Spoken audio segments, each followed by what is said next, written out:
Welcome back to For the Home Cook. Of course, this show is all about saving money on our grocery bill. We're doing a new segment called Make It at Home or Buy It, where I'm going to take some things that are probably common around your house that you're eating or preparing, or maybe that you should, and then seeing if it's cheaper for us to just buy it at the store or make it. So today is going to be the start of 3 things that are going to come together as an entire meal. 2 of those we're going to figure out, is it just cheaper for us to make it or buy it? So we're going to start with, we're going to go over some different types of breads as we go through this series, but one of them that we are doing is homemade tortillas. So these are not that expensive at the store, but they can be if you're needing a lot at one time. So we're going to make them from scratch. We'll talk about the cost factor as we go through this. So the first thing that I've got is 3 cups of all-purpose flour.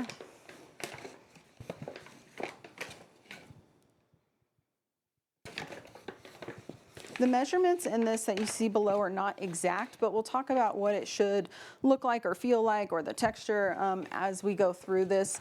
You can stick pretty much to the recipe, but there are a few things that are going to go based on what your dough looks like and not so much as what's on the recipe.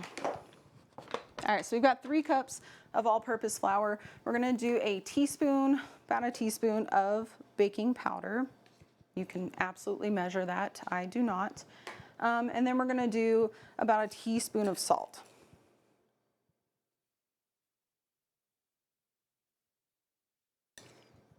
All right, so we're going to mix that up. And then comes our oil, butter, that sort of thing that we are going to be using in here. So depending on what recipe that you use, I've seen different things. I've seen people use melted butter in this. I've seen people use just vegetable oil. I've seen people use lard. What I'm going to use today, and this is going to be the most expensive part if you decide to do it this way, it's going to be butter flavored shortening. So these come in either what seemed to be, when I was growing up, a 50-pound tub of shortening that was either regular or butter flavored, or they come in like the little sticks. Really, you can use whatever it is that it's affordable for you. So if you have oil, you can use that. I've seen people use that. If you want to use lard, it's a little bit less expensive than shortening. You can absolutely use that. If you want to use butter, it's only 1/3 of a cup. So if you want to use butter, you can do that as well. So like I said, they come in these little sticks. These are also good for making like rolls and other types of bread. So we have this at our house pretty well in stock, especially around like the holidays. So I had this at my house, but you could also use one of 17 other things we just talked about. So what you want to do is you want to cut this into your flour mixture. And that just means that you're going to just break it up into smaller pieces, kind of like what you do with pastry. If you're making like a pie crust and you're cutting in that butter, that's what we're doing with this. If you're going to use butter, I would either melt it or do it room temperature so that you can still have the same type of setup in your dough. I would not just think that you're going to crush up, unless you're Hulk, okay? If you've been working out, maybe you have a little pump on the right arm or the left arm, then absolutely, if you think you can puncture through some cold butter, do you. But I would make it softened butter, or I would melt it. So once we get that incorporated, we're going to start adding in warm water. So this needs to be whatever you can handle when we talk about warm. So don't make it hot. I don't want boiling water going in here with your hand, but warm water. So this calls for about, I think it's a cup or a cup and a quarter, cup and a half. I have 2 cups here. We're just going to start with about a cup and a half, and then we're going to mix. We're going to see where we are.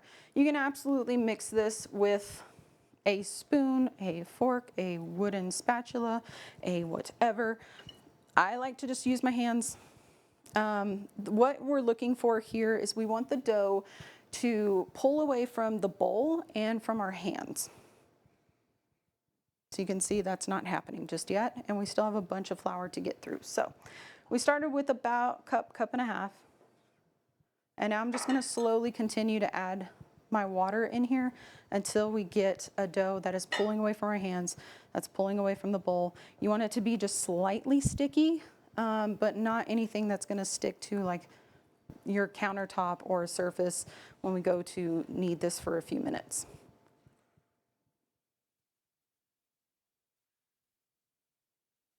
I've also seen people use like warmed milk or I've even seen a recipe with like heavy cream instead of water.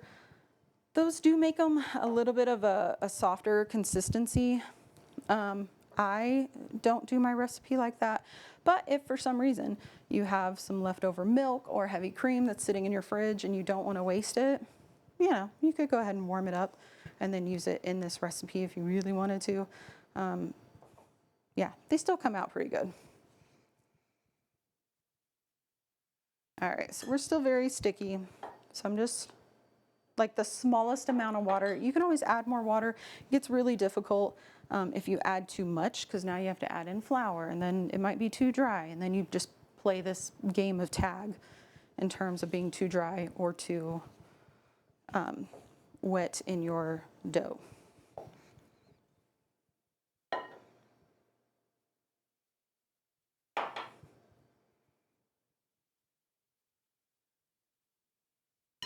All right, so I've added just a tiny bit more water.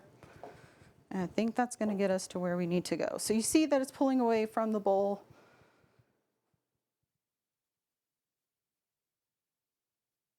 And it's trying to pull the dough from my hand. Not successfully, but it is trying. All right, so we're in a good spot here. So what we're gonna do is we're going to turn this out onto a lightly floured surface, and we're just gonna knead it for about 3 or 4 minutes. So basically what we're doing at this point is we're just trying to get the dough to be more elastic, and then we'll go on to the next step from there. So I'm just gonna lightly flour my surface. I'm gonna take this out. You don't wanna put too much flour because once again, we have it in a good spot. The more flour you add, the drier that it's going to be. So you don't wanna get there. So this is the perfect amount, probably just a little bit too much to be honest. And you just want it to not stick to the surface of your countertop or to your hands. So we're just gonna knead this for about maybe 2 minutes. Should do about 3 or 4, but that's okay.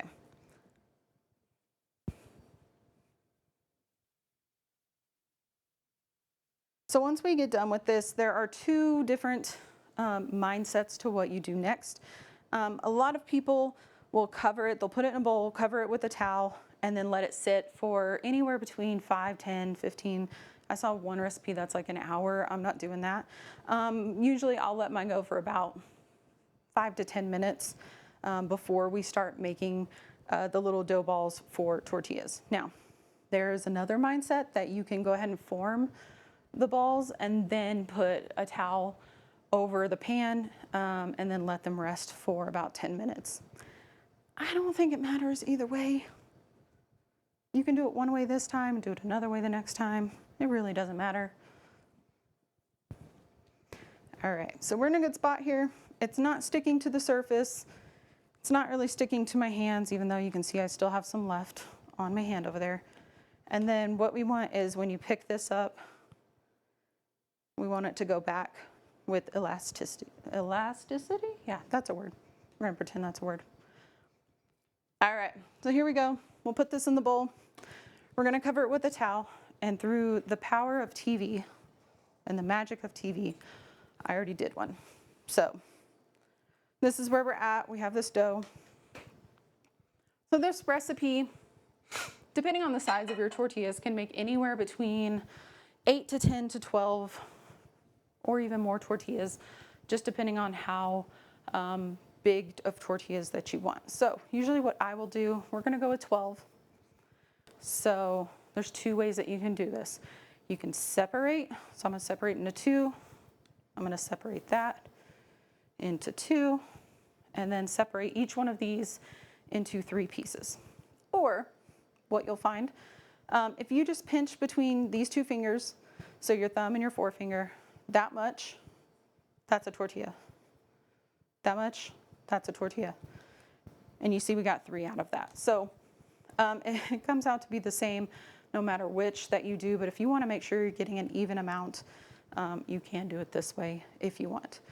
I would put these back, and I'll go grab the bowl here in a sec. You wanna put these back in the bowl and keep them covered with a towel so that they don't dry out during the process of rolling these out and then cooking them. So if you wanted to make smaller tortillas, you could absolutely make these smaller. And if not, you want bigger ones, obviously make them bigger, whatever that looks like to you. It also depends on your pan. If you don't have a big enough pan, then it's pointless. So I do have my pan going on medium-high heat. Here's the thing, I would do it on a like a cast iron skillet.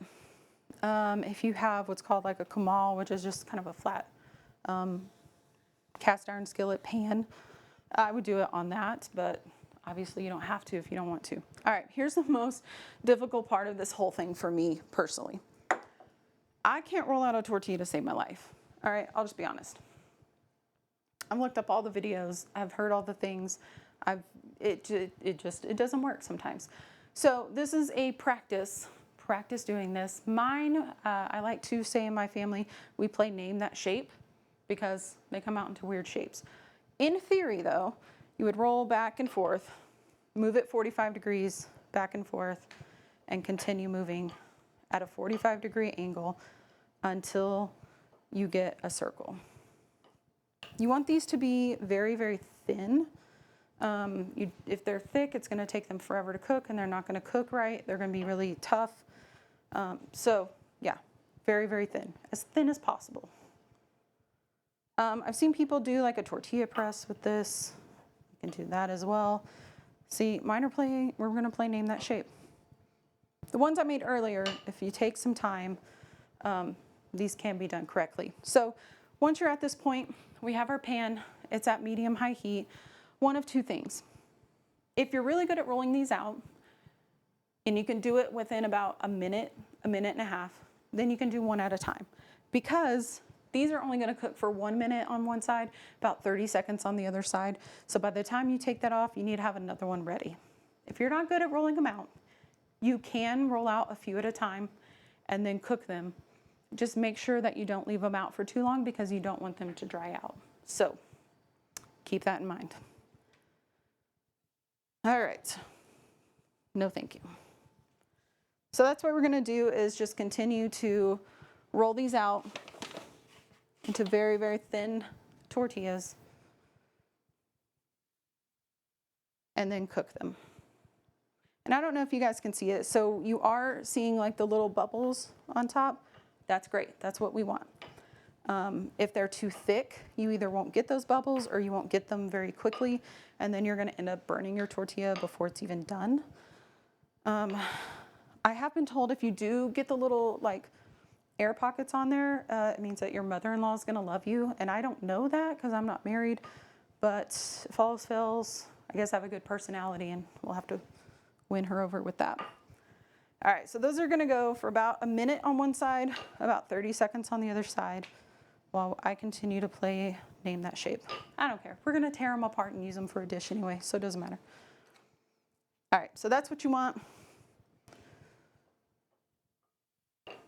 Do not try to pop the bubbles if it starts to like rise up because it's gonna have bubbles on the other side. Try not to poke those, just leave them alone. All right. You can use a spatula. I don't. It's not that hot to me. But you can use a spatula if you need to, or a fork to flip those.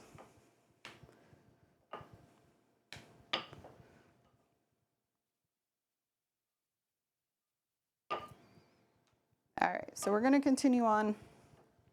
I'm gonna do one more just to show you what this looks like, and then we're gonna move on to, we're gonna make Spanish rice because it's a really, really easy recipe.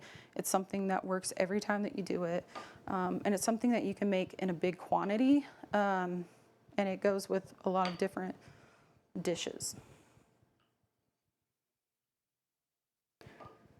All right, so like I said, almost a circle.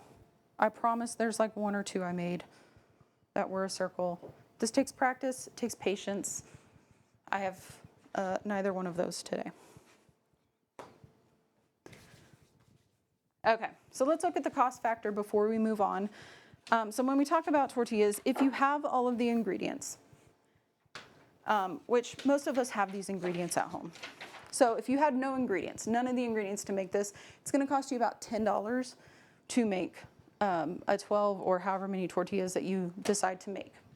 So that's kind of expensive, especially when you look at tortillas aren't that expensive when you buy them from the store anyway.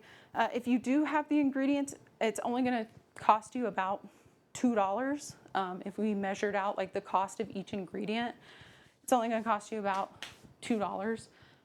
Technically, really, it's going to cost you nothing because you have the ingredients at home. So if you bought tortillas, they are going to cost anywhere between maybe $2 to $5 to even more than that, depending on how many that you're buying at one time. So if you can make them, if you have the time to make them, and you want to practice making them, I would say go ahead and do that. I think the cost factor with how many that you're going to make at one time makes it to where it'd be a good idea just to make them at home. Unless you're a terrible cook, then don't do that. All right, so let's continue on and let's make some rice. This one's gonna be so simple. So I've got a pan right here. You want a big pan. You're gonna be adding a bunch of stuff. It's gonna be pretty big. So we do want a big pan. So I'm gonna add in, you can do olive oil, you can do vegetable oil, whatever oil that you have on hand. We're gonna add that to the pan. And then let's talk rice. So I'm gonna do this recipe with jasmine rice. It is obviously a little bit more expensive compared to regular rice, but I like the flavor of jasmine rice. You could absolutely do white rice. I wouldn't do brown rice because it takes a little bit longer to cook, but you could do white rice. It's the cheapest of the rice family, and it would be just fine if you did that. If not, if you can afford or if you have jasmine rice, go ahead and do that. So what we're going to do is we're going to use 1 cup of jasmine rice. And we're going to start to toast that rice. Now, if you are of the family that washes your rice, you can do that. I do not do that. You can absolutely do that if you want to. I don't really see the difference. I understand that there's stuff on there that maybe you want to wash off. I get that. Do you, whatever it is in your household that you prefer to do. All right, so I'm going to grab a spatula. We're going to let this go for about 5 to 7 minutes just to toast up the rice. And while that's getting toasty, let's get our liquid together, because once we get to the spot where we're adding liquid, it's going to be really fast moving from that point. So for 1 cup of rice, we're going to do 3 cups of water. If you are able to, so this one would only do 2 cups of water at a time. If you're able to, if you have like a 4-cup measuring cup, then use that. But for now, we'll just do this. Now, you can add the water and then all of your other seasonings. You could add your seasonings to the water, which is what we're going to do here. It doesn't matter either way. So we've got 2 cups there.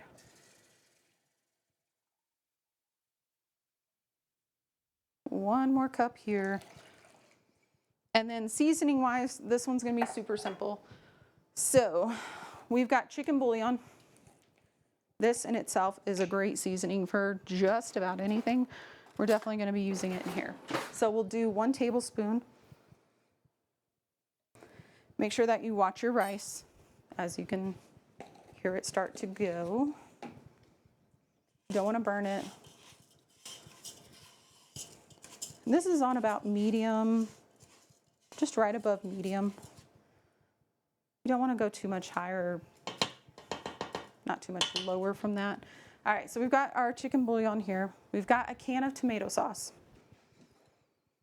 There are some recipes. I know that they have chicken bouillon. They also have a beef one. They also have a tomato one. You can get the tomato one and use that. But tomato paste is, or tomato sauce, sorry, is very, very cheap. So I like a cheaper option. All right, we're gonna add 5 tablespoons.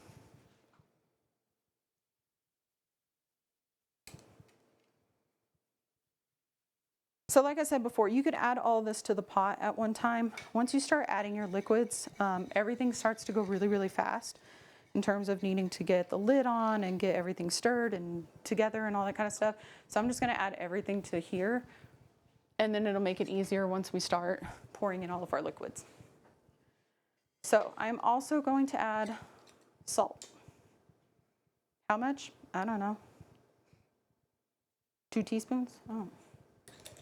You can taste, once you start mixing this up, you can taste your broth and see if it needs anything else. I would also, okay, well, don't do that. Okay, I can save this, hold up.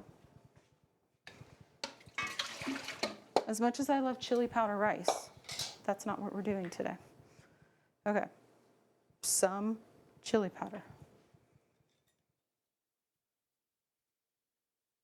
Some salt.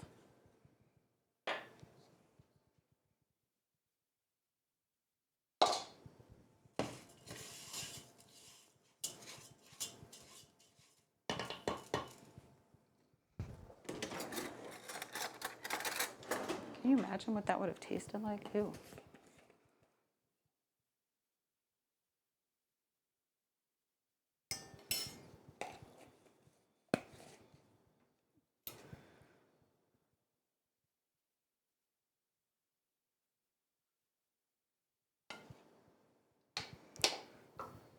All right, we're back at square one. So we've got chicken bouillon, we've got our tomato sauce, we've got the proper amount of chili powder. I would add some cumin in here too if you have it, and then we're gonna add in 3 cups of water.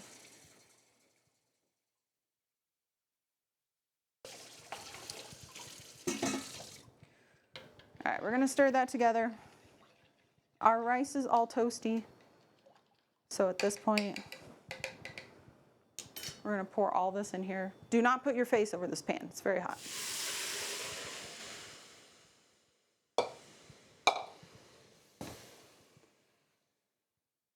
Okay, we're gonna stir that together. At this point, if you wanted to taste your broth and just make sure that it's got all the seasonings that you want, obviously, you can season it later as well if it needs some like salt or something like that.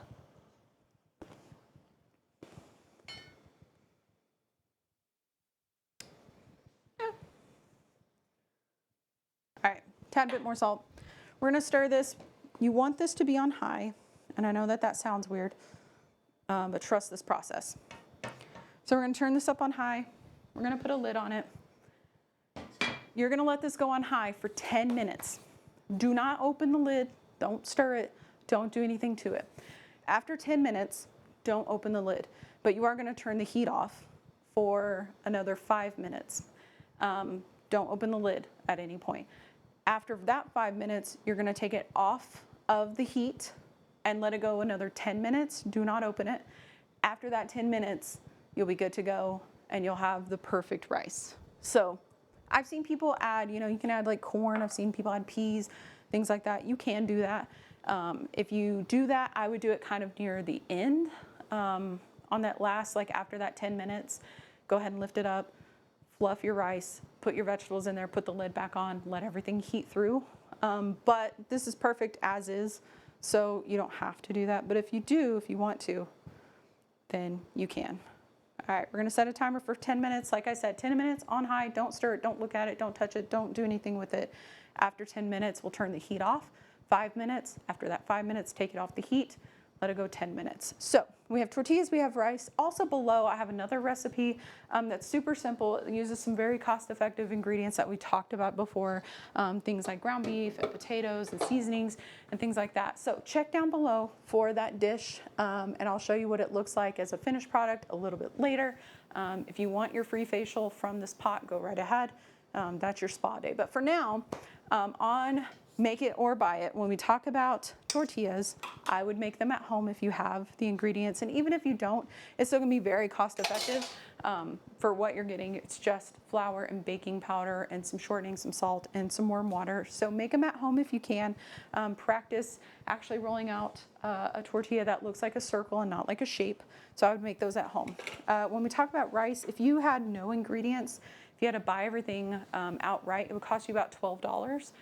Especially because we're using jasmine rice. You can use regular rice and it would be perfectly fine. So about $12 if you were doing it with no ingredients. If you had the ingredients, it's going to cost you about $3 to make it. And if you were going to buy it from the store, it's anywhere between, the cheapest pouch is about $1 up to about $3. So you're well within that range of if you have the ingredients, or if you only need one thing, if you only need to buy rice or only tomato sauce. This is a great recipe to have on hand that you can make at home if you have the ingredients. Very cost effective. So I would make this instead of buy it. So as we close this out, we're going to do a lot more make it or buy it on this show, trying to lessen those grocery bills. But for now, this is For the Home Cook, and we'll see you next time.